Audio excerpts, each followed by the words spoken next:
2월 12일 목요일입니다.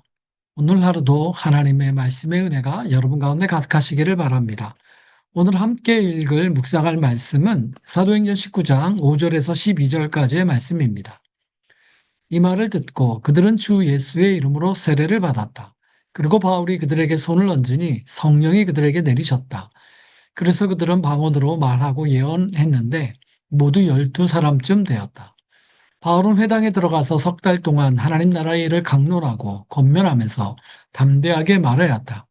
그러나 몇몇 사람은 마음이 완고하게 되어서 믿으려 하지 않고 온 회중 앞에서 이 도를 비난하므로 바울은 그들을 떠나 제자들을 따로 데리고 나가서 날마다 두란노 학당에서 강론하였다. 이런 일을 이태 동안 하였다. 아시아에 사는 사람들은 유대 사람이나 그리스 사람이나 모두 주님의 말씀을 듣게 되었다. 하나님께서 바울의 손을 빌어서 비상한 기적들을 행하셨다. 심지어 사람들이 바울이 몸에 지니고 있는 손수건이나 두르고 있는 앞치마를 그에게서 가져다가 앓는 사람 위에 얹기만 해도 병이 물러가고 악한 귀신이 쫓겨나갔다. 여러분, 어제는 초대교회 역사에서 특별한 교회 중에 하나였던 안디옥 교회에 관하여 말씀을 나누었지요. 오늘은 에베소 교회에 관하여 함께 말씀을 나누고자 합니다. 에베소 교회도 여러 가지 특징이 있지만 오늘 우리가 함께 읽은 성경 본문이 주목하여서 드러내고 있는 안디옥 교회의 특징 중에 하나는 말씀으로 양육받는 교회라는 점입니다. 죄송합니다. 사도행전을 통해서 그려지는 사도 바울의 선교 여행은 총 3번에 걸쳐 이루어지게 되죠. 그 중에서 두 번째 선교 여행의 말기에 그는 에베소에 처음 들러서 말씀을 전한 적이 있습니다. 바로 그 전에 그는 고린도 교회에서 전심으로 1년 반 동안 사역을 했었고요. 그리고 이제 안디옥 교회로 이제 돌아가려고 하던 길에 잠시 에베소에 들렸던 것이었죠. 그 첫 번째 방문 때에 에베소 교회 사람들에게 말씀을 전하였는데 그때 여러 사람이 좀 더 오래 머물러 달라고 청하였지만 바울은 상황이 여의치 않아서 하나님 뜻이면 다시 여러분에게 꼭 돌아오겠다 이렇게 인사를 한 후에 그렇게 이제 작별을 하게 되었었습니다. 그게 사도행전 18장에 나오죠. 그런데 그의 3차 선교 여행 때 그의 사역의 중심지가 바로 이 에베소 교회가 됩니다. 여러분, 이미 에베소에는 예수님에 대해서 알고 있는 사람들이 좀 있었습니다. 하지만 그분들은 요한의 세례에 대해서밖에 몰랐어요. 즉 물로 죄를 씻는 요한의 세례밖에는 모르는 상태였었죠. 특히 그들은 성령에 대하여서는 듣지도 못하였고 알지도 못하는 그런 상황이었습니다. 한마디로 아주 단편적인 지식으로 예수님에 관하여 알았던 것 같습니다. 하여서 바울은 그들이 알고 있는 그 물 세례를 주었던 세례 요한이 증언하였던 그분이 바로 예수님이다. 온전하게 예수님에 대해서 전해주고요. 그리고 그들은 주 예수의 이름으로 세례를 받게 됩니다. 바울이 그들에게 세례를 주고 안수할 때에 그들에게도 성령이 임하게 되죠. 그들이 방언도 하였고요. 예언도 하는 일이 일어나게 됩니다. 그 수가 대략 12명쯤 되었다라고 오늘 성경이 전해주고 있습니다. 그 일 후에 바울은 에베소에 있는 유대인 회당에 들어가서 석 달 동안을 계속 강론하면서 하나님 나라에 대해서 전하고 권면하게 됩니다. 하지만 그 말씀을 듣고 그 중에 몇몇 사람들이 아주 완고한 마음으로 믿음을 거부할 뿐만 아니라 오히려 모여있는 온 회중 앞에서 바울이 전한 그 예수의 도를 오히려 비난하고 대적하는 일이 벌어지게 됩니다.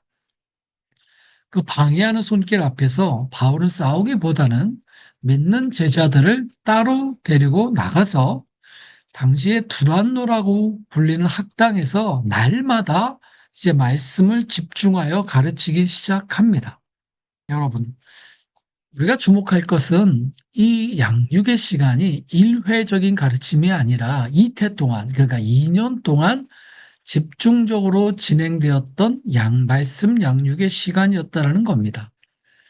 앞서 어제 보았던 안디옥 교회가 처음 그리스도인이라 불리는 교회가 됐고 또 이방 선교를 시작한 교회가 되었다면 에베소 교회는 그 당시 그 우상들이 가장 가득한 그런 도시 중에 하나였던 에베소, 그 도시에서 말씀을 중심으로 성도들이 양육되는 말씀 양육교회라는 특징을 보여주고 있는 거죠.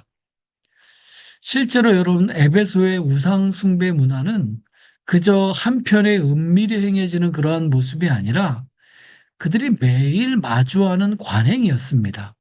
에베소 사람들의 삶을 선택하고 결정하고 행동하는데 항상 관여했던 것이 그게 우상숭배 그런 문화였습니다. 그렇게 그들의 에베소 사람들의 삶과 생각과 행동과 가치를 지배하는 것 문화였고요.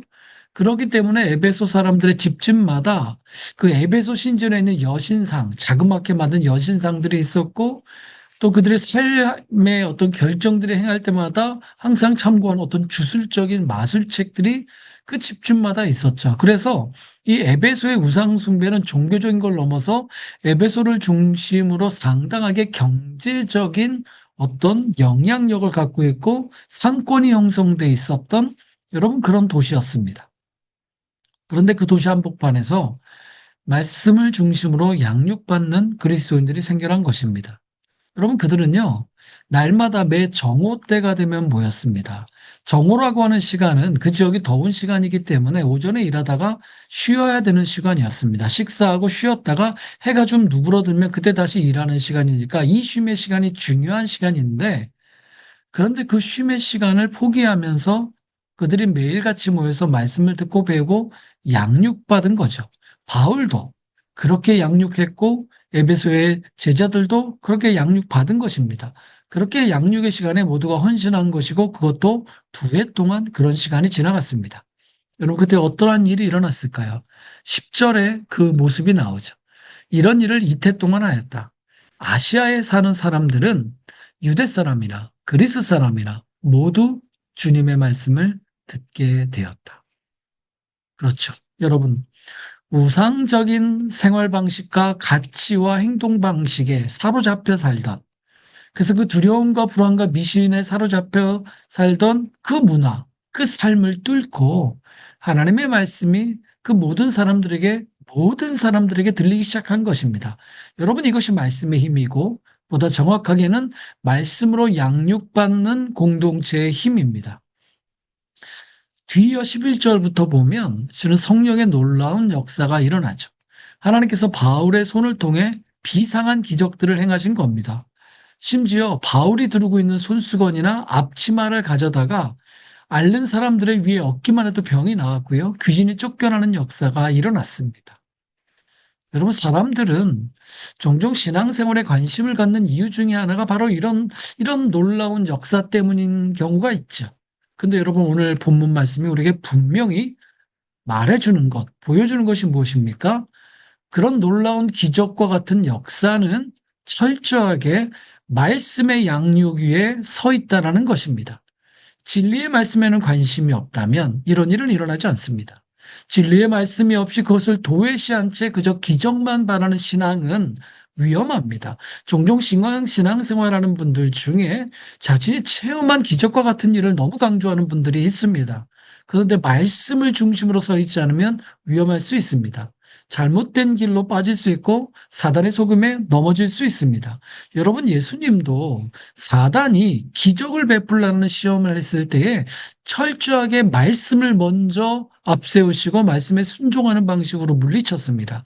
그렇게 예수님 당신도 말씀을 철저히 붙잡고 순종하셨던 그 길에서 비로소 하나님은 성령을 통하여 수많은 치유와 기적의 역사를 나타내신 것이죠.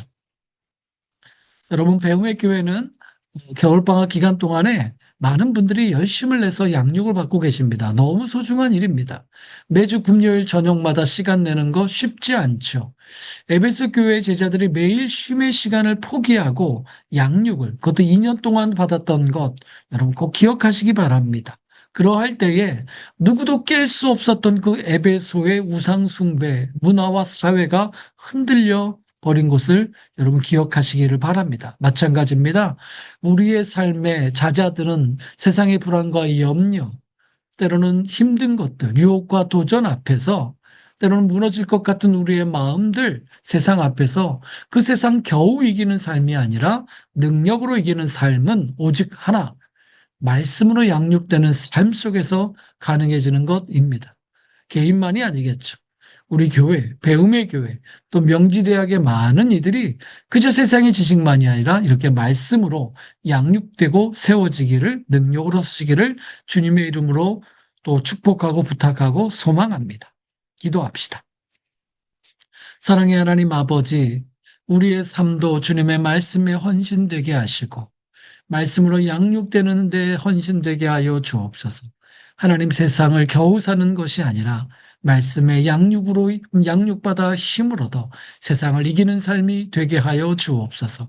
그러한 일이 배움의 교회 성도들 가운데 하나님 왕성하게 일어나게 하시고 명지대학의 많은 구성원들, 특별히 젊은이들 가운데 일어나게 하여 주옵소서. 예수님 이름으로 기도합니다. 아멘.